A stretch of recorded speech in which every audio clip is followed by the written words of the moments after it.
ரெண்டு முக்கியமான செயல் திட்டங்கள், ஒன்று கார்ப்பரேட் மயமாதல், இன்னொன்று சனாதனமயமாதல். சமூக கட்டமைப்பில் சனாதனத்தை மீண்டும் நிலைநிறுத்துவது, பொருளாதார கட்டமைப்பில் தனியார் மயத்தை நிலைநிறுத்துவது. மோடியின் நண்பர் 20 ஆண்டுகளில் உலக பணக்காரர்களின் வரிசையில் 3வது இடத்தை 4வது இடத்தை பிடித்து விட்டார் அதானி. ஒரு தனி நபர் 20 ஆண்டுகளில் உலக பணக்காரர்களின் வரிசையில் 3வது 4வது இடத்தை எட்டி பிடிக்க முடிகிறது என்றால் அத்தனை கோடியை அவர் எங்கிருந்து சம்பாதித்தார்? அதற்கெல்லாம் எங்கிருந்து அவர் முதலீடு போட்டார்? துறைமுகங்கள் தனியாருக்கு கொடுக்கப்பட்டதால் போதைப் பொருட்கள் சரளமாக புழக்கத்திற்கு வந்தது. இளைஞர்கள் போதையில் சீரழிய துவங்கினர். பண மதிப்பிழப்பு என்ற தவறான பொருளாதார கொள்கையால் பலியான உயிர்களின் எண்ணிக்கை 1000க்கும் மேல். உற்பத்தி திறன் முடங்கி இந்திய பொருளாதாரம் பெரும் பின்னடைவை சந்தித்தது. பாராளுமன்ற மரபுகள் அடியோடு மீறப்பட்டன. நாட்டின் ஜனாதிபதி திருமதி திரௌபதி முர்மு பழங்குடி பெண் என்பதால் புறக்கணித்து அவமானப்படுத்தப்பட்டார். சிறுபான்மையின மக்களுக்கு சலுகைகள் மறுக்கப்பட்டது. தேசம், தேச ஒற்றுமை, தேச மக்களின் நலன் எதிலும் அக்கறை கொள்ளாத பாஜக சிறுபான்மையின மக்களை நசுக்கி அவர்களின் உணர்வுகளை புண்படுத்தி வழிபாட்டு தலங்கள் தகர்க்கப்பட்டது.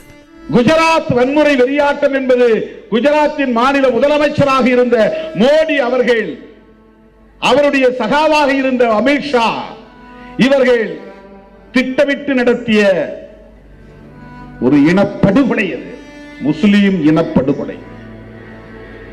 முஸ்லிம்கள் மீது இந்துக்களுக்கு மிகப்பெரிய கோபம் வர வேண்டும், ஆத்திரம் வர வேண்டும், கொலைவெறி வர வேண்டும் என்பதற்காகவே மோடி திட்டமிட்டு உருவாக்கி தந்த ஒரு செயல் திட்டம் தான் கோத்ரா ரயில் எரிப்பு சம்பவம். கோத்ரா ரயில் எரிப்பு சம்பவத்தில் முதலமைச்சருக்கே தொடர்பு இருக்கிறது என்பதை திருமாவளவன் சொல்லவில்லை, பிபிசி சொல்கிறது. அது ஆய்வு நடத்தி உண்மையை கண்டறிந்து சொல்லுகிறது. பாசிச பாஜக அரசின் சர்வாதிகாரத்தை தட்டி கேட்டவர்கள் கொலை செய்யப்பட்டார்கள். கொரோனா பேரிடர் காலகட்டத்தில் ஆக்சிஜன் பற்றாக்குறை இருக்கிறது என்று சொன்ன ஒரே காரணத்திற்காக அவ்வாறான ஒரு பதிவை எக்ஸ் வலைதளத்தில், அன்று ட்விட்டர் வலைதளத்தில் பதிவு செய்வதற்காக ஒரு இளைஞன் கைது செய்யப்பட்ட செய்தியையும் இந்தியா பார்த்தது. கருத்து சுதந்திரம் கிலோ என்ன விலை என்று கேட்கக்கூடிய அளவிற்கு இன்றைக்கு மோடியின் சர்க்காரில் பாசிசம் தலைவிரித்து ஆடிக்கொண்டிருக்கிறது. விமர்சித்தவர்களின் வீடுகள் தரைமட்டமாக்கப்பட்டது. பாஜக அரசை எதிர்த்து கேள்வி கேட்டவர்களை அமலாக்கத்துறை, வருமான வரித்துறை, மத்திய உளவுத்துறை கொண்டு அச்சுறுத்தினார்கள். பாஜக தலைமை அமலாக்கத்துறை மூலமா அவங்களோட அரசியலை செய்ய நினைக்குது. மக்களை சந்திச்சு அரசியல் செய்ய பாஜக தயாரா இல்லை. பாஜகவை நம்ப மக்களும் தயாரா இல்லை. பாஜகவோட அரசியலை மக்கள் விரோத அரசியல் தான்.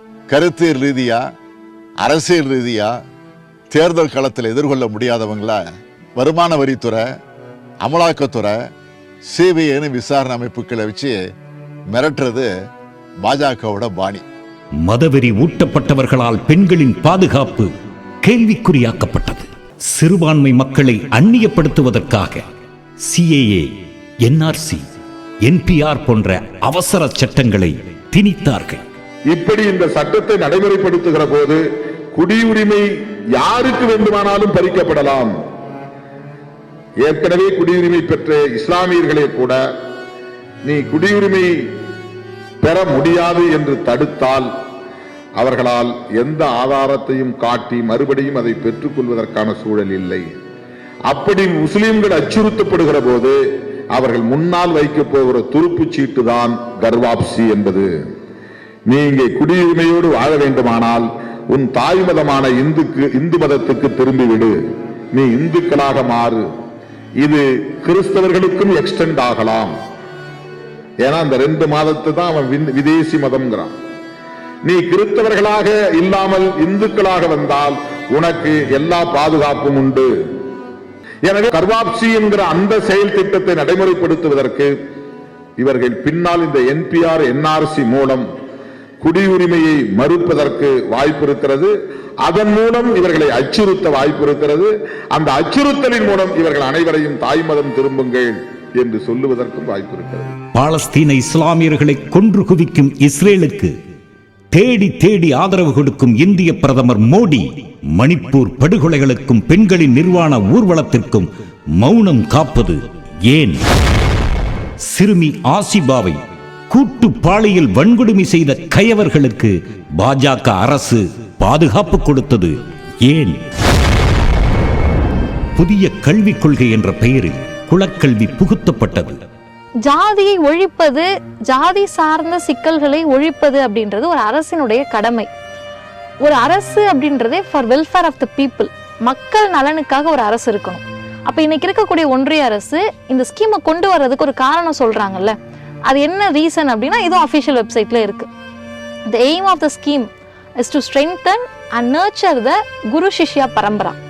அண்ட் ரொம்ப வெளிப்படையா போட்டிருக்காங்க, யார் கேட்டுற போறா அப்படின்ற துணிச்சல்ல, family based practice of traditional skills.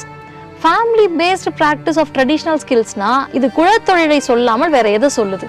NEET, next, dead, seat போன்ற தகுதி தேர்வுகளால் இந்திய மாணவர்களின் கல்வி கனவுகளை சிதைத்தார்கள். இன்றளவும் மாணவ மாணவிகளின் உயிர்ப்பலிகள் தொடர்ந்து கொண்டே இருக்கிறது.